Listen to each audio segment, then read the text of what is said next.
Selamat jumpa dengan saya, Catur Darmayanto.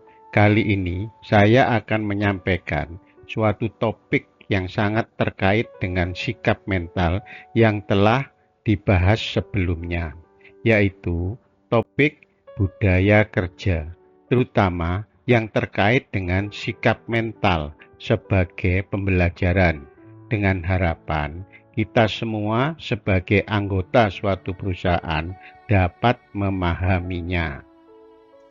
Budaya menurut Kamus Besar Bahasa Indonesia atau KBBI, budaya diartikan sebagai akal budi atau secara umum sebagai cara hidup yang terdapat pada sekelompok manusia yang telah berkembang dan diturunkan dari sesepuh kelompok tersebut secara generasi ke generasi. Dari pengertian KBBI dapat ditafsirkan bahwa budaya adalah cara hidup yang mencakup nilai-nilai, sikap, keyakinan, orientasi, dan asumsi yang melatar belakanginya, yang berlaku pada sebagian besar anggota masyarakat. Budaya terbentuk dari beberapa variabel dan bukan merupakan variabel independen. Budaya dipengaruhi oleh sejumlah unsur yang rumit seperti geografi, adat istiadat, iklim, politik, dan perjalanan sejarah. Secara singkat, budaya adalah kebiasaan yang sudah mendarah daging yang dimiliki oleh sebagian besar masyarakat.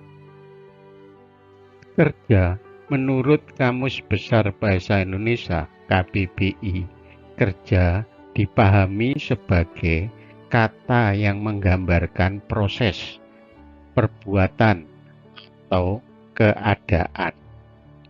Sedangkan ditinjau dari sisi kemasyarakatan, kerja bermakna suatu tindakan yang memberi kontribusi tenaga, pikiran, waktu, dan kreativitas, serta menghasilkan barang atau jasa yang memiliki nilai tambah dan memuaskan kebutuhan masyarakat. Apabila kata budaya dan kerja digabungkan, maka bermakna suatu tindakan yang menghasilkan nilai tambah yang sudah menjadi kebiasaan atau mendarah daging yang dimiliki oleh sebagian besar anggota perusahaan. Sehingga budaya kerja dapat diartikan suatu falsafah atau pandangan hidup dari nilai-nilai dan menjadi sifat, tabiat, dan kebiasaan yang dimiliki oleh sebagian besar anggota perusahaan.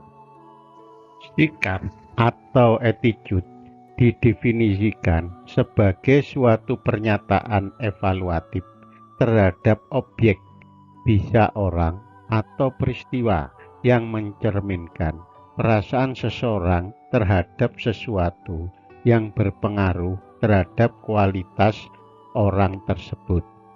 Sedangkan sikap mental adalah konsepsi perilaku yang muncul dari jiwa seseorang sebagai suatu reaksi atas situasi yang mempengaruhinya.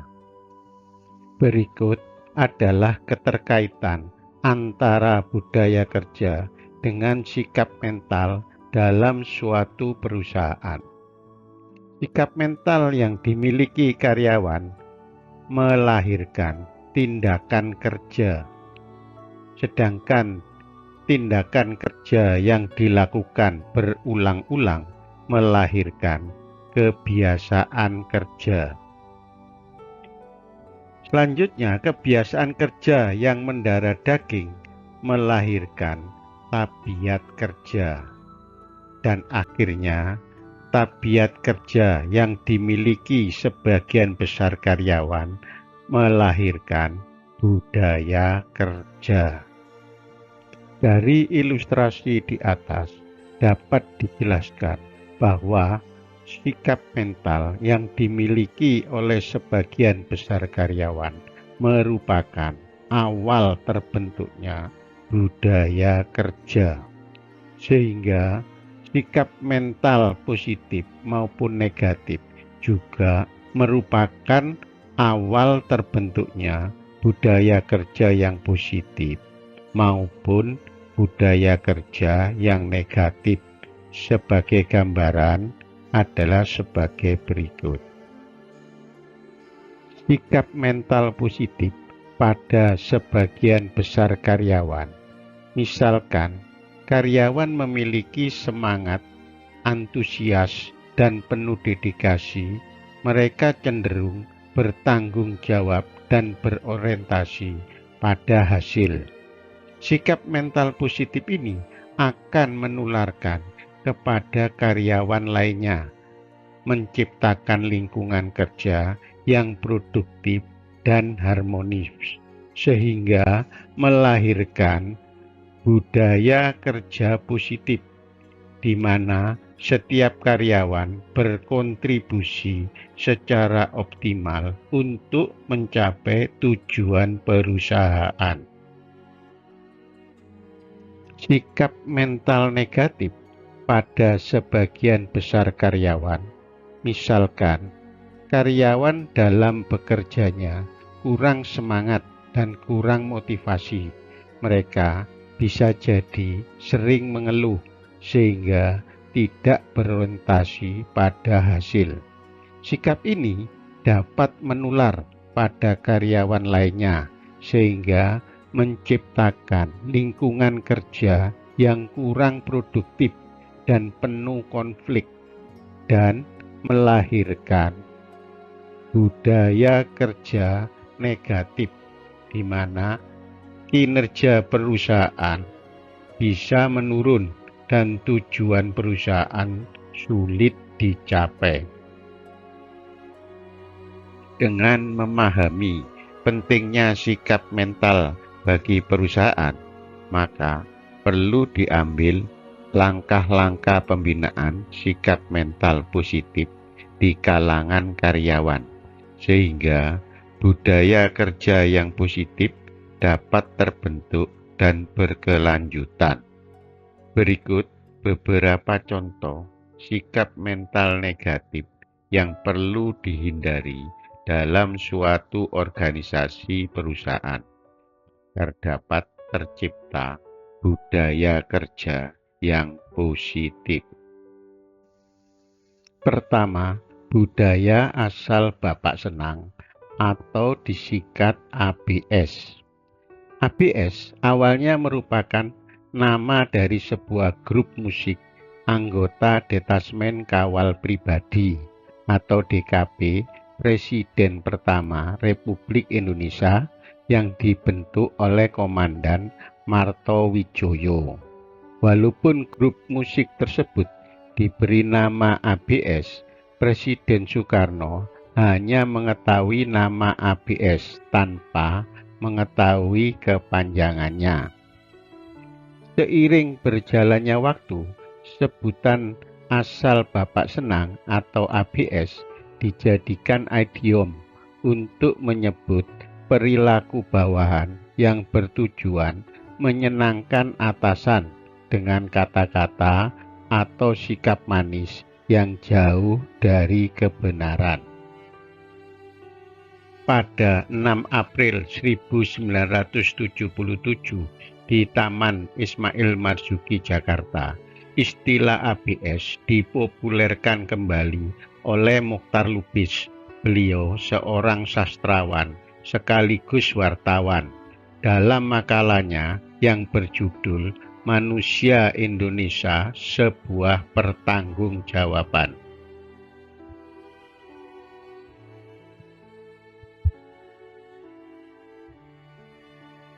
Beliau mengatakan bahwa Ciri pertama manusia Indonesia adalah sikap ABS yang merupakan manifestasi dari sifat munafik. Secara umum, tindakan seorang ABS antara lain: pertama, tidak sinkronnya mulut dan pikiran, di mana mulutnya mengatakan ya, sedangkan pikirannya berkata tidak. Dua, saat dimintai pendapat, tidak pernah mengemukakan pendapatnya sendiri. Ketiga, dalam setiap persoalan selalu meminta maaf, padahal dia tidak bersalah. Perusahaan yang memiliki budaya ABS akan mengalami dampak negatif yang dapat menghambat pengembangan perusahaan dan karyawannya. Hal ini disebabkan karena, pertama, pelaku ABS sering melakukan tindakan yang merugikan teman sejawat atau kolega tim lainnya. Kedua, orang yang memiliki sikap mental profesional tidak akan menaruh respek pada pelaku ABS yang akan berdampak pencapaian kinerja keseluruhan bisa jadi tidak tercapai. Ketiga, sikap ABS pada atasan dapat menyesatkan, terutama saat atasan mengambil keputusan yang bisa jadi akan dapat merugikan perusahaan. Kedua, budaya emang gua pikirin atau disingkat EGP. Ungkapan EGP sering kita dengar di perusahaan, bahkan mungkin di perusahaan di mana kita bekerja secara tidak sadar telah menjadi slogan dan peta pikiran bagi sebagian karyawan termasuk manajer. EGP adalah ungkapan yang mencerminkan sikap kesal, acuh tak acuh, masa bodoh, apatis, dan hanya peduli pada dirinya sendiri. Sikap EGP berdampak buruk pada budaya kerja, antara lain: pertama, sikap EGP dapat memicu timbulnya biaya tinggi. Perusahaan sebagai tubuh imajiner manusia, di mana masing-masing organ tubuh merupakan fungsi organisasi yang saling terkait. Apabila sikap EGP terjadi pada salah satu fungsi organisasi, misalkan pada divisi pemasaran, dan jika divisi ini terjadi masalah, maka masalah tersebut akan juga dirasakan oleh fungsi organisasi lainnya dan bisa jadi akan berdampak secara finansial.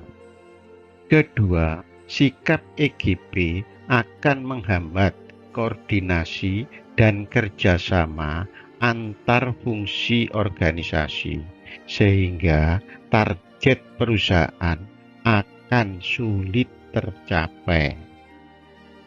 Ketiga, sikap yes man. Di era persaingan seperti saat ini, sering kita temui seseorang yang tidak berani mengatakan tidak kepada orang lain, sehingga ingin memuaskan semua orang meskipun dirinya sudah terlalu banyak tugas.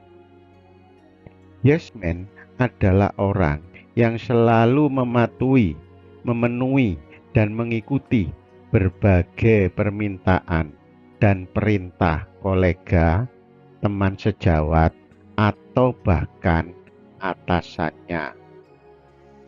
Sikap yes man berdampak buruk pada budaya kerja perusahaan dan juga pada orang yang bersikap mental positif, karena pertama, Organisasi perusahaan menjadi tidak disiplin karena orang yes man tidak jujur pada diri sendiri dan hidup dalam kepura-puraan untuk melindungi dirinya. Kedua, orang yes man umumnya tidak mau bertanggung jawab atas perbuatannya karena mereka berkilah hanya menjalankan keputusan atasan. Ketiga, orang yes man lebih peduli menyenangkan atasan dan mengamankan posisinya sehingga kurang peduli terhadap perkembangan perusahaan dan sulit menjadi anggota tim yang baik. Keempat, kambing hitam. Dalam menghadapi suatu masalah pada kehidupan masyarakat, terkadang cenderung menunjuk fenomena kambing hitam.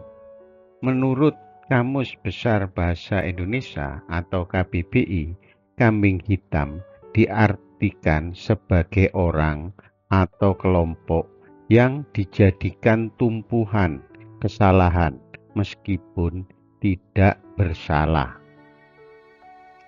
Fenomena kambing hitam menyebabkan budaya kerja perusahaan tidak sehat, antara lain: pertama, pihak yang dijadikan kambing hitam merasa tidak nyaman dan bisa mengalami stres yang dapat memicu penyakit seperti stroke dan darah tinggi.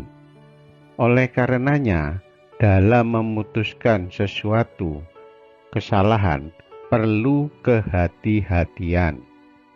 Kedua, pemimpin yang terbiasa mengkambing hitamkan masalah, biasanya unit yang dipimpin berkinerja kurang baik dibanding unit kerja yang dipimpin oleh orang yang berani mengakui kesalahannya. Ketiga, perusahaan yang memiliki budaya kambing hitam akan menyebabkan organisasi tidak stabil dan menimbulkan low moral dan krisis kepercayaan antara anggota organisasi. Kelima, omon-omon atau omong doang. Sikap omon-omon atau omong doang dalam perusahaan merujuk pada individu atau kelompok yang sering berbicara tentang ide-ide besar, rencana ambisius, atau janji-janji besar tanpa pernah menindaklanjutinya dengan tindakan nyata. Istilah omon-omon menggambarkan seseorang yang memiliki ketidakselarasan antara kata dan tindakan. Bentuk tindakan sikap omon-omon diantaranya: pertama, tidak menepati janji, di mana dia telah membuat komitmen atau janji baik pada rekan kerja, pada manajemen atau klien, tidak ada niatan atau kemauan untuk menepati janjinya. Kedua, orang omon-omon tidak jarang mengklaim atau mengakui prestasi atau hasil kerja keras seseorang sebagai miliknya tanpa dia ikut berkontribusi yang nyata. Ketiga, orang omon-omon selalu menghindari tanggung jawab atau tugas yang sudah disepakati dengan berbagai alasan. Keempat, orang omon-omon selalu mengajukan klaim atau pernyataan besar tanpa data atau bukti yang mendukung. Dampak sikap omon-omon dalam perusahaan diantaranya: pertama, individu atau kelompok karyawan yang sering omon-omon akan membuat kepercayaan ke rekan kerja manajemen, atau klien menurun atau bahkan hilang. Kedua, terhadap tim atau individu lain dalam perusahaan bisa mengalami demotivasi karena merasa kerja keras mereka tidak dihargai atau frustasi karena kurang ada kemajuan yang nyata. Ketiga, saat waktu dan energi habis hanya untuk berbicara tanpa tindakan, maka produktivitas secara keseluruhan akan menurun dan berlanjut. Reputasi perusahaan memburuk, baik di mata klien maupun pasar, yang akan berdampak pada bisnis jangka panjang. Sebagai penutup, pertama, sikap mental positif yang dimiliki sebagian besar karyawan, termasuk pemimpinnya, akan melahirkan budaya kerja positif yang pada akhirnya menghasilkan kinerja terbaik bagi perusahaan. Apabila sebagian besar karyawan atau pemimpin memiliki sikap mental negatif, maka cenderung akan melahirkan budaya kerja negatif yang pada akhirnya merugikan dan membahayakan organisasi. Kedua, jika merujuk pada rumus kesetaraan energi yang ditemukan oleh Albert Einstein, yaitu E sama dengan M dikalikan C kuadrat, dan apabila rumus tersebut dianalogikan sebagai persamaan keunggulan kualitas suatu perusahaan, maka rumus tersebut dapat dipahami sebagai berikut, di mana E atau excellent atau kualitas excellent yang dihasilkan dari perkalian antara M atau motivasi yang dimiliki oleh seluruh anggota perusahaan dikalikan dengan C atau kompetensi, yaitu kemampuan yang dibutuhkan untuk melaksanakan pekerjaan yang dilandasi oleh knowledge, skill, dan attitude dikali dengan C atau culture atau budaya. Dalam hal ini tentunya budaya kerja yang positif. Sekian, dengan memahami dan mempelajari budaya kerja, maka dapat diharapkan kita sebagai anggota organisasi perusahaan dimanapun berada dan apapun levelnya akan selalu mengutamakan kepentingan pekerjaan dan perusahaan dengan jalan melaksanakan segala tugas dengan sikap mental yang positif. Terima kasih atas perhatian dan support-nya selama ini. Semoga kita selalu diberikan kekuatan untuk selalu belajar.